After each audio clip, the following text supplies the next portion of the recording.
Hi guys, this is Satik from Driving.com, and in this video, we'll show you how to flash the latest Lineage OS 21 ROM based on Android 14 on Galaxy S20 FE, both the Snapdragon and the Exynos variant. As of now, I am using the Snapdragon phone, so I'll show you in the video how to flash it on the Snapdragon phone, and then we will discuss the steps as well on how to flash on the Exynos phone as well. Since I don't have the Exynos variant, I will not be able to show in the video, but I will discuss the steps as well. But first, let's get started with the Snapdragon variant. So as of now, the variant is supported on the Galaxy S20 FE 4G and the 5G variant, and this is the model number G780G and G781B. You may verify from the settings menu, and please, this variant should not be flashed on the Exynos model. Regarding the Exynos, I will discuss at the end of the video. As of now, let's first show you the steps to flash it on a Snapdragon phone. So please take a backup of all the data on your phone, and then let's get started. So first and foremost, you will have to get hold of the ROM file from here. So download the ROM zip file. So in my case, I already have the ROM. This is the, just a minute, Lineage OS ROM zip file. I have got it. So after that, you will now have to unlock the bootloader and then install the TWRP recovery onto your phone. So for unlocking the bootloader, you will first and foremost have to boot your phone to download mode. For that, you may use the ADB reboot download command, and from download mode, just press and hold the volume up key for a few seconds, and then the bootloader will be unlocked.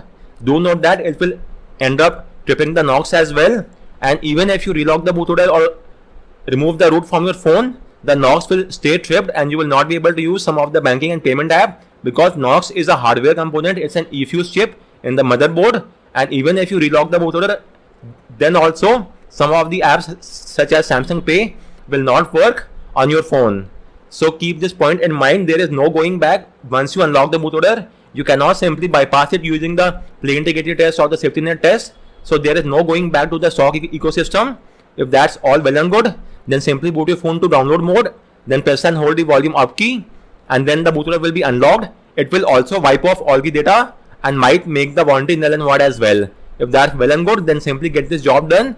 I have made a video on the same as well, so you could also refer to my video and unlock the bootloader. In my case, I have already unlocked it. So once that is done, let's now move ahead with the next step. Now you will have to install the recovery file onto your phone. For installing the recovery for the Samsung Galaxy S20 FE, we will be using the FBE disabler and not the multi disabler. So for that, your first course of action is to download the recovery file for your phone, the TWRP recovery as well as the VBMeta patch.tar file. Both the file I will link in my guide, or you could download it from the XDA website as well.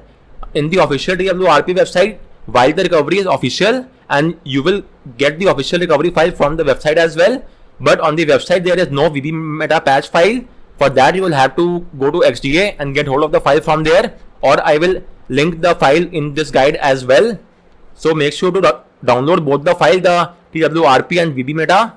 Once you have got both these files, let's now proceed ahead and flash the recovery. So we have now got the recovery file, and then download the Odin from here and extract them onto your PC.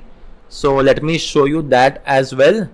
Go to the Odin exe file and launch it via exe file. You will get a warning on your phone. On your PC, click on OK, and with this, Odin is now open, and now you have to boot your phone to download mode. There exist quite a few methods, including the hardware key combination, but as of now, I will use the ADB command because it's the easiest and universally accepted across all the Samsung phone. So your first course of action is to download and extract the Android SDK platform tools from here. Get it from here and extract them onto your PC. You could extract them anywhere you want. In my case, I have done the extraction in C drive, and these are the files of platform tools. Once that is done, you will now have to enable USB debugging on your phone. So go to the settings menu, then go to about phone. From about phone, go to software information, and now you have to tap on build number 7 times. You will get a prompt that developer mode has been enabled. Now go back and again go back, and now scroll to the bottom. You should now see the developer option. Go there and enable the toggle next to USB debugging. You will get a prompt on your phone. Tap on OK. You might get an RC key prompt as well. So tap on allow, and with this, debugging is now enabled. Let's verify the same. So go to platform to folder address bar, type in CMD and hit enter. This will launch command prompt inside platform tools. Now type in ADB reboot download and your phone will now reboot into download mode. It will take a few seconds for that to happen. So let's just wait and then we will move ahead with the next step. So next up, what you have to do is install the recovery on your phone using the Odin tool. So as you could see, our phone is now in the download mode. So guys, now open the Odin tool and make sure that your phone is being shown here under the COM port as well as in the log as well. So you could see my phone has been added. Once that is done, go to the option tab and uncheck auto reboot, because we will get this job done manually. It will be much easier for us to get that job done manually and not automatically. I'll show you why as well, but as of now simply uncheck it. Once that is done, now hit the AP button and select the TWRP tar file and load the TWRP file in the AP slot. Then click on user data and now select the VB Meta patch file. It's also in the tar format and click on open. Again, I'm repeating, the TWRP recovery should be in the AP slot, whereas the VB Meta patch file should be in the user data slot. Once you have loaded both these files in their slots, click on the start button and the flashing will now start. It will take just a few seconds for that to happen. First one is the recovery being flashed, and after that VB Meta has been done, and as you could see, we are now getting the pass message. So now comes the most important part. We have unchecked auto reboot because we now have to manually boot our phone to the recovery. If we have checkmark auto reboot, then our phone has automatically booted to the recovery, and that would have been much complicated, because as of now you will have to first and foremost press and hold the volume down and power key. So while you hold both this key, the volume down and the power key, while you hold both this key, your phone will undergo a restart. But for that, it will first power off, and as soon as it powers off, press and hold the power and volume up keys. So again, I am repeating, first and foremost, press and hold the volume down and the power keys for around 7 seconds. As soon as you do so, your phone will try to undergo a restart, and for that, it will first power off. As soon as it powers off, press and hold the power and the volume up keys, and then your phone will automatically reboot to the TWRP recovery. If you end up messing up this step, then the phone will automatically replace TWRP with the stock recovery, and you will have to carry out this step once again. So let's do it. First and foremost, press the power and volume down keys for a few seconds, and as soon as it powers off, let's wait for around 7 to 8 seconds. As soon as it powers off, let go of both the keys and now press and hold the volume up and the power keys for around 5 to 6 seconds, and then you may let go of the keys. So release the key now and let's wait and verify the result. If there was anything not along the expected line, if the boot up was not correct and you end up not using the right keys at the right time, then the stock TWRP recovery will be replaced by stock recovery in that case, and you will have to carry out the steps once again. In my case, it's all well and good, and we are now inside the recovery. And now, since we are using the FBE disabler method, we don't have to use the multi disabler. We are using the FBE disabler, and for that, you now have to go to the wipe, advanced wipe, and now checkmark the following partition: data partition, then it's the metadata, after that key data, and finally key refugee, which is this. So checkmark all these 4 partition and then swipe to wipe. The wiping is now done. Once that is done, you may now reboot to the recovery if you want, or leave it as it is, and the wiping is now complete and we have got the recovery as well. So let's now move ahead with the next step. Now that we have got the recovery, we could now flash the LineageOS ROM onto our phone. So for that, you have to transfer the ROM file onto your phone. And apart from the ROM file, if you want to flash GApps and the Magisk as well, then you may transfer both of these files as well. So as of now, I don't want root, but I want at least the GApps. So you could go to my guide and get hold of both the files if you want. So let me show you. If I talk about Magisk, then the latest version is version 27. You may simply download the Magisk zip latest build from here and transfer it onto your phone. Likewise, in case of GApps, there are quite a few packages: the core GApps, then the basic, Omni, stock, and the full GApps. And I have given the names of all the apps that you could find in these GApps. The core GApps contains the minimal amount of Google apps, whereas the full GApps has all the GApps packages. As of now, I am using the core GApps, which has only the required amount of Google apps, and it will be sufficient for me. So get hold of the GApp packages from any one of them, LightGApp, NickGApp, Mind the Gaps, and BitGApp. As of now, I'm using the NickGApp packages. So for me, I just want the GApps and the ROM file. I don't want the matches zip file. If you want to have root, then you may download the matches zip file as well. And now let's transfer both this file onto our phone. So first one is the ROM file. Simply copy the ROM file from here and transfer it onto your phone. So if for some reason your phone is not visible on your PC, or one more thing, as you could see, currently my phone is, the data is encrypted, and this is a bug with TWRP, or rather all the recovery. Thanks to Samsung, the data will not be decrypted in the stock firmware. If you want the data to be decrypted, then you will have to go to the custom firmware. But as of now, we are on the stock firmware.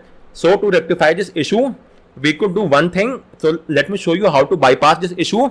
For that, we will have to take the help of ADB push command. So simply, first and foremost, copy the file from here. Let me show you. As of now, all the data are encrypted. Likewise, if I go to advanced file manager, data over here as well, all the files and data is encrypted. I cannot show you this because we don't have any apps as of now, but still all the apps and data are currently encrypted. So to bypass this issue, you could fix this issue by doing a format data, but upon a next reboot, the issue will again be back because we are on the stock firmware. Until and unless you are on the custom ROM, you will not be able to fix this issue. So as of now, let's simply bypass the issue. And for that, all the files which you want to transfer, simply copy them and transfer it inside the platform folder on your PC. So let's transfer the file over here. It could take up to a while. And now let's rename the file to something shorter. Let me rename the lineage to simply ROM, and the complete name becomes rom.zip. Just a minute, let's keep it in the lowercase. So it's rom.zip, and this is the GApp package. So let me rename it as well, and it's gapps.zip. So with this, we have got the GApps and the ROM package, and now we have to transfer. For transferring, we could use the ADB push command, and simply just don't transfer the file to the internal storage. Apart from that, you may transfer it anywhere you want. So let's transfer the file to the data partition. So type in ADB push, file name rom.zip space / and please don't type SD card. SD card stands for internal storage, which is currently encrypted. So let's transfer the file to the data partition and see the result. The file transfer will take up to around a minute at the very max. Apart from that, you may also use the ADB, or rather the USB OTG device, to get the job done, or you may also install the flash the file using the ADB sideload. So I have given a guide on the same as well. You may either flash the ROM via the TWRP install option, but as you might have seen, as of now, the entire data is currently encrypted. So you may also flash the file using ADB sideload. Generally, it's not recommended to use ADB sideload in TWRP, but in this case, you could use the ADB sideload. I'll show you that method as well. So if you don't want to use the ADB push, then you may use that method as well. But as of now, I am simply using the ADB push, and now I'll show you how to flash the ROM using this method. So once that is done, let me now push the GApps packages as well. So just a minute. Let's now transfer the GApps onto our phone as well, and both the file has been transferred. So if you don't want to use this method, then you will use one more method, the ADB sideload. I'll show you that as well, but first let's take the normal approach. So with this, we have transferred the file to the data partition, and we could now flash them as well. So let's move ahead. So go to install. It's the internal storage which is encrypted. So up a level and go to the data partition, and from the data partition you could see we could now easily access both this file because the data partition is not currently encrypted. It's only the internal storage which is encrypted. So now first and foremost, select the ROM zip file and do a right swipe to flash it. The flashing will now start, and it could take up to a few minutes. So let's just wait for that to happen, and then we will move ahead with the next step. So guys, the flashing is complete. You might get a fail to mount vendor partition. This is completely normal and nothing to worry about. Just make sure that you are getting a successful message next to install zip. So this was the first method of flashing. In this, we transferred the ROM zip file to a different partition. Apart from that, you may also use the ADB sideload to get this job done. So for that, let me show you. currently I have to flash the GApps as well. So let's try and flash the GApp using the ADB sideload method. You may also flash the ROM file using that method as well. So if you don't want to do the ADB push, then you may do one thing: go to the advanced section, then select ADB sideload, and then checkmark wipe Dalvik cache, wipe cache, and swipe to start sideload. And with this, you are now in the sideload mode. You may verify the same as well. Type in ADB devices and you will get the sideload keyword. And now you may simply sideload the ROM file or any zip file of your choice. For that, type in ADB sideload, and if you are flashing the ROM file, type in rom.zip and hit enter. In my case, I am flashing the GApps, so I will type in gapps.zip and hit enter, and the side loading will now start. And depending on the file size, it would take up to a couple of minutes, so let's just wait. So you may flash both the ROM and the GApps simply by using the ADB sideload. It will be a somewhat shorter method, because in that method you had to first do an ADB push and then install the ROM, but over here the ADB sideload will automatically flash the ROM onto your phone. So it's a shorter and more easier way out. With that said, I have given both the methods here, either via the TWRP install option, for which you will have to use the ADB push command to transfer the file, or you may simply use the ADB sideload and flash the ROM directly, which will save you some time. So anyways, I have shown you using both the methods, and once that is done, if you want to flash Magisk, then you may do so right now. And once you have flashed all the required files, you will now have to do a format data. So go back, go to wipe format data, type in yes and hit the blue check mark, and it will now remove all the data. You will again get failed to mount vendor partition. It's completely normal. Just make sure that you are getting a successful message at the top. Once the format data is now complete, you now have to go to wipe, advanced wipe, and check mark the metadata partition, and apart from that the cache partition as well. And then make sure to wipe both this partition. Again, same the fail to mount vendor partition error. Again, it's not an issue. Just make sure you are getting a successful message. Once that is done, you may now simply tap on reboot system, and your phone will now reboot to the newly flashed OS. Do keep in mind that the first boot up will take up some additional time frame. This is completely normal and nothing to worry about. From the subsequent time, that will not be the case. So let's just wait for at least boot animation to appear, which will signify that the flashing has been done successfully. And then we will discuss some other aspect of this ROM and the flashing steps as well. So let's wait for a few more seconds and check if the ROM boots up or not. If the flashing went well, then the ROM should boot up, and we should now see the new boot animation, which appears with the Lineage OS. As you could see, it's the Lineage OS 21 Android 14 based ROM, the new boot animation of the Lineage OS. And the first boot up might take up some additional time. Moreover, I have flashed a GApps package as well. If you haven't flashed any GApps, then the boot up will be even more faster. On the other hand, if you have flashed a larger GApps, then the boot up will be even more slower. So that is the thing. And in my case, I used the core GApps, which has only a minimal amount of GApp packages, and it should not take much longer. And with this, we are now inside the Lineage OS. So let me start the setup process. As of now, I'll skip the initial setup and take you to the OS. Let me go offline and skip all this stuff as well. If you want, you may restore the data right now. It's completely your choice. You may set up the pin as well. As of now, I am skipping all this. The dark theme is well and good. Just a navigation and hit the start. And with this, we are now inside the clean stock OS experience, AOSP experience, which I like the most. And these are the files. As you might be aware, with the Lineage OS files, we only get a Play Store and a couple of additional apps in the backend, such as the Google Service Framework and Google Play Protect service for the phone to work efficiently. And then let's go to the settings menu. And as you might be aware, there aren't any customizations as such. It only has the basic tweaks that you get with the stock experience. And apart from that, you may change the wallpaper, and here are a few clock style, wallpaper style. So it follows the dynamic material UI theming engine. Whatever is the major color from the wallpaper, it will automatically pick up from the wallpaper and apply across the UI and UX of the ROM. As you might already be aware, it came with Android 12 and it's currently here, and you may choose from these colors or choose other colors as well. And apart from that, you have a few home screen tweaks as well. You may increase the app size from here, app grid, and add more apps in the top and bottom. As of now, let's go with the 5x5. And apart from that, you have a few icon shapes as well for the status bar. You may choose any of these icons and simply hit apply. Then apart from that, you have the font style. So there are around 4 different font styles that you could choose from. Then apart from font, you have the icon shapes, whatever shape you choose. So let's go with the tapered React, and let me show you in the app drawer the same will be implemented, and as you could see, it's currently there. So let me go back to the default one, or rather the square circle one. This is the one which I like the most. In some cases, the system UI might undergo a restart, as you might have seen, which will take only a couple of seconds. That's not a cause of concern.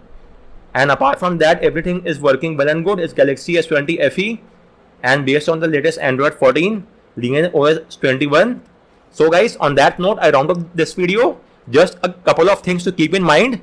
Since the TWRP recovery, or any other custom recovery for that matter, will not be able to decrypt the data on our phone if we are on the stock firmware. So you have two options to bypass the encryption issue. You could either transfer the file via ADB push to any other location, such as the data partition or the temp partition, and then use the TWRP install option to flash the file, or you may simply use the ADB sideload and it will also automatically flash the file. This is a shorter approach because it will automatically flash the file, but in case of ADB push, you will first have to transfer the file onto your phone, and then you will have to manually install it as well. Anyways, whether you use the ADB sideload or the ADB push, make sure that the file is there inside the platform folder, and it should be renamed accordingly. And guys, if you now talk about the Lineage OS 21 ROM for the Galaxy S20 FE Exynos version, then in this case, the flashing steps are exactly the same as the case was with the Snapdragon. You have to follow the exact same steps. Just the obvious difference is that the ROM file and the recovery file are somewhat different as compared to the Snapdragon, which is quite obvious. So get hold of the ROM and recovery file for the Exynos build from here, and then follow the exact same steps as I've shown in the Snapdragon version. You may again either use the ADB sideload or the install option to get the job done. So for ADB sideload, you may simply transfer the ROM file over here in the platform tools, and then use the command ADB sideload rom.zip and hit enter, and the sideloading will then be carried out. Likewise, you may do the same for the GApps and the Magisk as well. Once that is done, you will then have to do a format data, and after that, simply wipe the metadata and the cache partition, and then you may reboot to the OS. Apart from that, the rest of the requirements are the same, such as unlocking the bootloader and then installing the TWRP, installing the recovery via Odin. Once you have installed the recovery, directly boot your phone to the recovery, and after that you may simply flash the ROM file using the ADB sideload, then do a format data, and then advanced wipe and wipe the metadata and cache partition, and then reboot to the OS. It's the exact same step that I have shown in the video. You may rewind the video and refer to the steps. Just make sure to get hold of the ROM file from here, the ROM and recovery file from here, and the rest are the exact same steps. So guys, with that said, I round up this video. So apart from that, if you have any other queries, do let me know in the comment section, and thanks a lot for watching.